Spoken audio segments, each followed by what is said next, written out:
night. The search for Erica. For the first time, a woman who fought Casey Parsons for custody of her child reveals her identity. We don't want this club in our neighborhood. A troubled nightclub linked to new violence and a family's message for this man's killer. Turn yourself in. Headed for a perfect Saturday. Will the nice weekend last? And tonight, a TV legend returns. Doug Mays back at WBTV's anchor desk for the first time in 30 years. This WBTV high-definition program is sponsored by Honda Dealers of the Carolinas. WBTV News at 11 starts right now. Thank you so much. And tonight, a woman who says that she hired Casey Parsons as a surrogate mother tells her story to WBTV, and for the first time, she reveals her identity. Good evening and welcome. I'm Molly Grantham. And I'm Doug Mays, in for Paul Cameron. Nice to see you again. Are you nervous? Are you? I'm good, man. Keep on rolling. You're good. We are thrilled to see you, Doug. Keep on going. Well, seriously, we've all watched the Erica Parsons case develop over the past 2 months. The teenager disappeared nearly 2 years ago, but wasn't reported missing until July. Since then, her adoptive parents have been the focus of the investigation. And tonight, a woman who hired Casey Parsons as a surrogate mother is identifying herself for the first time, all new at 11. She talked tonight with WBTV's David Spunt. David? Well, Doug, her name is Amy Miller, and while she shared her story before, tonight is the first time you can not only hear but see who she is. Miller says the reason she's coming forward is to keep attention on Casey Parsons, that surrogate mother, and her husband, as authorities search for Erica Parsons. Erica is fine. She's with Nan. She's with her grandma. Long before Sandy and Casey Parsons became a well-known name in these parts, a Michigan woman named Amy Miller, seen here, knew the Parsons well enough to hire Casey to carry a baby. I just know how manipulating they are. I know what they put my family through, which was just pure hell. But that relationship wasn't always sour. The two women met online in 2001. She just seemed like the perfect person to carry our baby. So the Millers contacted Casey, they signed this contract, and Casey Parsons traveled to Michigan. She just seemed very wholesome, very down to earth, very religious. The fact that she adopted Erica to keep her in the family, I thought that was a real, that was admirable is what I thought. That's right. Miller says Casey mentioned then 3-year-old Erica Parsons often. She came to my house. Her and her son Jamie stayed for 3 weeks. We got the positive pregnancy. She went back and called me at 6 weeks to tell me that she had miscarried. Turns out Casey did not miscarry and eventually had the Miller's son. Amy said she tried for months to find Casey. She eventually did, but tells us it wasn't easy. Miller took her son home and now has the DNA test to prove he's hers. She changed her phone number. She changed her email. She told me I needed to get a life. I had no business having a child. I spoke with Casey Parsons on the phone following my interview with Amy Miller. Casey Parsons tells me that a contract the two families signed prohibits her from making any comments about the case, though she did admit that she was a surrogate mother. Thank you, Doug. David. Thank you, David. No one's been charged with Erica's disappearance. Investigators still need tips in this case, and you can call the phone numbers on your screen if you know anything that can help solve the disappearance of Erica Parsons. For the first time tonight, we're hearing from the off-duty state trooper who spotted this deadly fire in Burke County. 2 children died. Several other people escaped. Highway Patrol Trooper Greg Gintu was working in the area yesterday when he saw flames from a distance. He rushed to the scene. He called for backup. We're told he went through a window because the fire was too intense. See something like that and knowing who was in there and knowing that you can't get to them and knowing that you can't do anything for them, the feeling of helplessness, I haven't had that feeling like that before. A 6-year-old girl and her 11-year-old brother died in that fire. Their parents and another older brother managed to escape. Investigators say they're still trying to figure out what caused the fire. A nightclub with a history of violence is linked to another deadly shooting tonight. 23-year-old Terrell Jones was killed this morning at an apartment in southwest Charlotte. His family told us it started as an argument at Club 935. WBTV's Steve Crump is live tonight in Wesley Heights, not far from the club. Steve? Yeah, Doug, welcome back. Glad to have you along tonight. And let's show you what's happening outside of the club right now. Within the last 5 minutes, there are 2 Charlotte-Mecklenburg police cars equipped with officers that just pulled in right down Summit Avenue here. Sources tell us that the operators of this club may be looked at as possibly becoming a public nuisance. What this means is rather than deal with them in criminal court, the people who run this place may end up in civil court.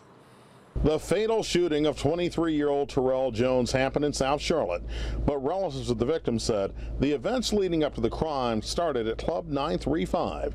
They want the shooter to give up. Turn yourself in. I mean, it ain't gonna do no better. I know you feel sick out there. It's just turn yourself in, please. 3 nights before the shooting, angry residents of the Wesley Heights neighborhood sounded off with the all-too-familiar chorus of "Not in My Backyard." They think the club is more than a nuisance, that it's dangerous. The lawyer who represents the club and its owner feels something else may be at work. I think some of this is related to the notion that we would prefer to have something other than a club that caters to black patrons in the neighborhood. However, a check of CMPD record shows that officers have made dozens of visits to the club since March of this year.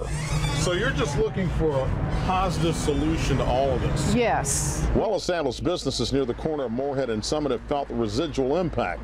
The open kitchen has been a Charlotte staple for more than 60 years. We would come here Monday mornings and the whole parking lot would be full of bags, trash bags, beer cans, bottles. Sources inside Charlotte City government say moving to civil court is one option.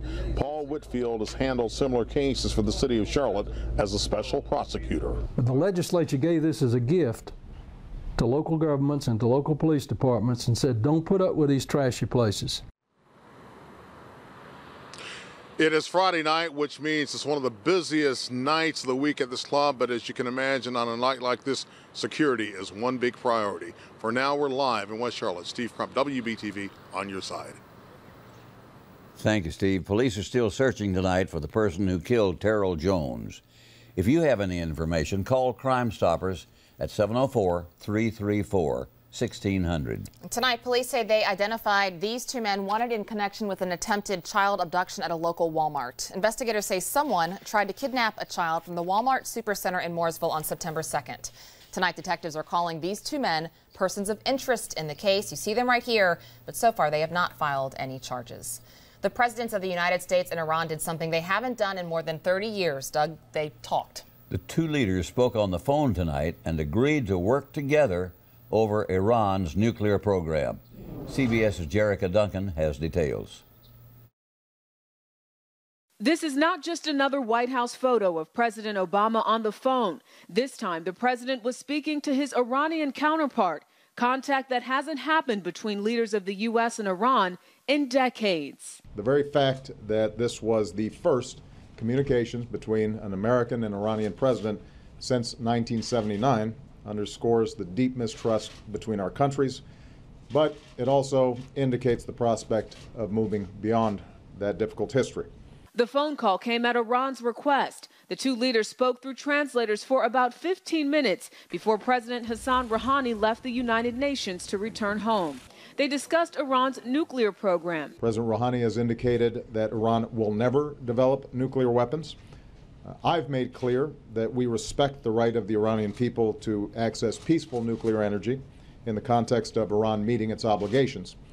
So the test will be meaningful, transparent, and verifiable actions. Afterward, Rouhani tweeted, "If we can make progress on nuclear file, other issues such as Syria will certainly be positively affected." President Obama responded with wishes for a safe journey and an apology for New York traffic around the United Nations. Rouhani expressed his gratitude, writing, "Have a good day, Mr. President." Negotiators from the U.S., Iran, and 5 other world powers are meeting for nuclear talks in Geneva next month. Jerrica Duncan, CBS News.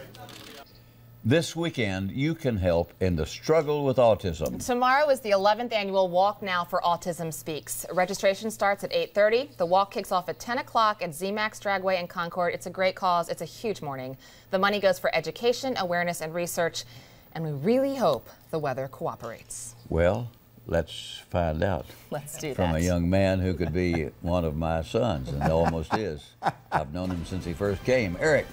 Well, I'll tell you what, Doug, thank you very much. I appreciate that. I'll accept that adoption anytime. Would love to be part of your family. All right, have a look, and we'll show you how things are stacking up. Out the door, and again, Molly and Doug mentioning the autism walk in the morning. It'll be in the mid-60s by 10 o'clock when folks really start walking, but clear, a little nippy early in the morning. But look at the clear skies around the Carolinas, the Southeast right now. What's that front up to? Coming out of the Rockies, we'll talk more about that. The rest of your 7-day First Alert forecast coming up shortly. Okay, well, Eric, when we come back here, Doug Mays is obviously here in our set, the TV legend, the original, and Charlotte's first and the Carolinas' true anchorman. Can we talk with you a little bit? Can we get it on tape? It's all live, buddy. We are here. We would love to chat a little more casually. More with Doug Mays next at 11 o'clock. I'm looking forward to that. I might reveal something. Well, we'll wait for that one. Don't miss Football Friday night as well tonight. Be sure to tweet scores and comments right now. Of course, that show's at 11:35. Use hashtag FFN3. You are watching WBTV, the best choice for news at 11 o'clock, and we're back right after this. You've definitely noticed by now, a television legend has returned to WBTV for one night. Doug Mays, Charlotte's original anchorman, is back on the news desk tonight, and the entire station is thrilled to have you here. Doug, your return is getting so much attention. Thousands read about it online today. Did you see the Charlotte Observer? Yes, Mark did a great job on it. Mark Washburn did a great job. Yeah, absolutely. He's a good friend, too. And I appreciate all the kind things he said. Most of them I hope are true, but it's nice to be here. They're all true. And the thing is, you really are a class act. The editors told us today this has been the #1 story on their website today, most viewed, most talked about, because so many people are happy to see you back. I'm just a hillbilly from Tennessee. I don't understand why it's all creating this kind of a disturbance. Well, because people have just watched you for so long. They've grown up with you. We got a lot of comments on Facebook as well. Now, do you have a Facebook page? No. Okay, that's okay. I'm not into social media. That's okay. We could have gotten a lot of followers right now. Hard news only for me. I know. That's why people love you. Sandy Smith-Ledford wrote on Facebook, "When I met him in person, it was like meeting my next-door neighbor, and I've seen him since that first time, and he always knows me and asks a question about the last time we saw one another." You guys are welcome to add your comments to Facebook. Tons of them out there. We had so many. And I know that, you know, Paul Cameron had you come here tonight. Paul Cameron started this whole ball rolling. Yes, he did, and I'm grateful for that. And someday I might buy him a hamburger if he's good and nice and gentle and kind, you know. But that guy plays good guitar. Well, that's what I was going to say, because before Paul went on vacation, he couldn't be here tonight. He wanted you to fill in for him. He came out to my house and we played some tunes together. But listen to this. Wait, Paul sent you a special message from vacation. Just.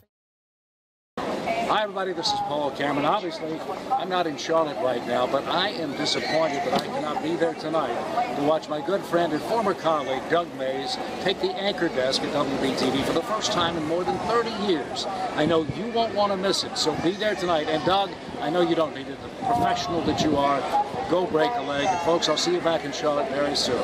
Ciao. Ciao. He said you're the true professional. Well, Paul and I have been friends for 32 years. I know, which is awesome. And when he first came here, we became acquainted, of course, and we became fast friends right away. And I was doing a speech in Cherryville one night. Have I got time to tell us? Yeah. And so I said, "How about going with me?" Anyway. And Paul went with me, and we had a good time over there. Well, he talks fondly about you, Doug. And before he left for vacation, you know, you guys sat down, you picked some guitar, you had some grinning, and you had some straight talk about TV news. Let's listen. All right.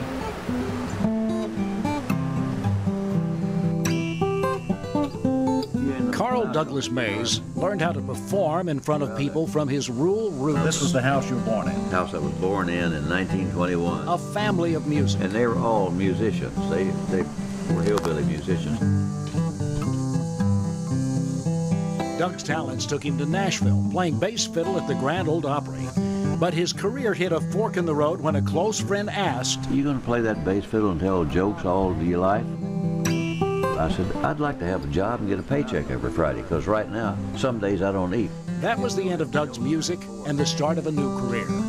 After a stint in the Navy reading news and working radio in Nashville, Doug rode a bus all night long to apply for a coveted job with WBT. He was one of 3 finalists, and so was a kid from Charlotte named Charles Carrault, who faced questions from the program manager. And he said, "Charles, aren't you going to go to college?" And Charles said, Yes. And he said, how old are you now, Charles? Charles said, 16. Unbelievable. And Doug got the job, while Kuralt would work as a summer intern. In 1952, Mays again bested his audition rivals when he moved to TV. so I lucked out and became the SO reporter. There were only 6 SO reporters in the whole country, including Walter Cronkite. This was your news set. Yes. As the SO reporter. Yeah. Yes, sir. One camera, one desk on wheels. It was a position Mays held for 15 years, until SO ended sponsoring newscasts. From that moment on, Mays was WBTV's anchorman, teamed with longtime friend and weather pal Clyde "Cloudy" McLean, who tried very hard to make Doug crack up every night. And he got me a time or two, and I'd wound up and just bowled over with laughter and had to stop. And that was terrible, because I got chewed out about that. I said, well, I can't help it. The guy, he made me laugh, and I got started. And Cloudy was triumphant. In 1982, after 30 years at WBTV, Doug stunned many when he suddenly took a job with WSOC. What made you go? They offered me a deal that I couldn't refuse. I would have been a fool not to. I had a family. I had kids going to college. And Jefferson Pilot Broadcasting was a great company to work for. They didn't pay a lot of money. Since his retirement, Doug's Lake House, the station break, as it's known, is where he remembers his long and storied career, passing on advice to anyone wanting to follow this 91-year-old's path. From my heart of hearts, be yourself and work very hard to improve every day. Try to do better today than you did yesterday. I'll hush up my mug if you fill up my jug with a good old Mountain Dew. That is pretty bad, isn't it? That's awesome. That's fantastic. That's one of my favorite songs, that and the Wildwood Flower. But that's a good story. That really showcases you are in the area. You're in Lincoln County. People tell us all the time they run into you. Are you still recognized often? Yeah, every now and then. Every now and then, Mr. When Humble. hear your voice. When people are hungry. Oh, what do we have, Molly? Doug, we have a surprise for you. What is this? This right here is a plaque. WBTV is presenting to Doug Mays, Anchor Emeritus, with appreciation for all of your decades of service. Decades of Sirius. That is great. So if you would accept this on behalf of all of WBTV and all the people that are here tonight and all the people watching at home, all the employees that have been so excited that you would come and remind us all of how important this job is in telling the news and how to relay it, we would really appreciate it. I don't want to get too serious tonight and everything, but this has really meant something to me deep down in my heart, because this has been always my home in broadcasting. I came across Smoky Mountains from Nashville in 1952 and took a job with WBTV. And I had one day audition, as Paul said in his story, and Charles Kuralt and I became good friends. And he was one of the best. He was one of the best writers and the best voice in broadcasting. But, and I miss him. But being back here tonight and being appreciated by you, Molly, and in whom I have great fondness, and the old weatherman? This guy? Eric. Yeah. Eric. I know, sometimes Eric we all do that. Don't worry about it. Yeah. And the way Dennis Milligan has treated me since about 5 years ago when I came out here one day on a visit and I was welcomed. And that hadn't happened in years when I didn't come back very often after I left, because some people didn't like me leaving. You know what I mean? Oh, yeah. And they couldn't understand that. And it's very simple. Why do you think and I'm still here? I told it in the story. But I found such a great reception among everybody on the crew, the floor crew, the producers, and Eric and you and Paul Cameron, who is one of my dear friends. That guy plays good guitar. And when he gets back from out of town, I'm going to get him to give me a few lessons. So you will accept this plaque, and you will understand that we are honored to have you here, and we'll say you're ending your career here in Charlotte as a broadcaster at WBTV. That suits me fine. Okay. I am very happy and very thrilled and very pleased, and I have a very warm feeling tonight, and that my career may be ending. Who knows? We don't have any promise of tomorrow, but I'm going to be around another 20 years. Well, you are 91 years young. That is it. Doug Mays. We're going to come back with weather and sports, and we're going to have Doug take our show out, so stick around.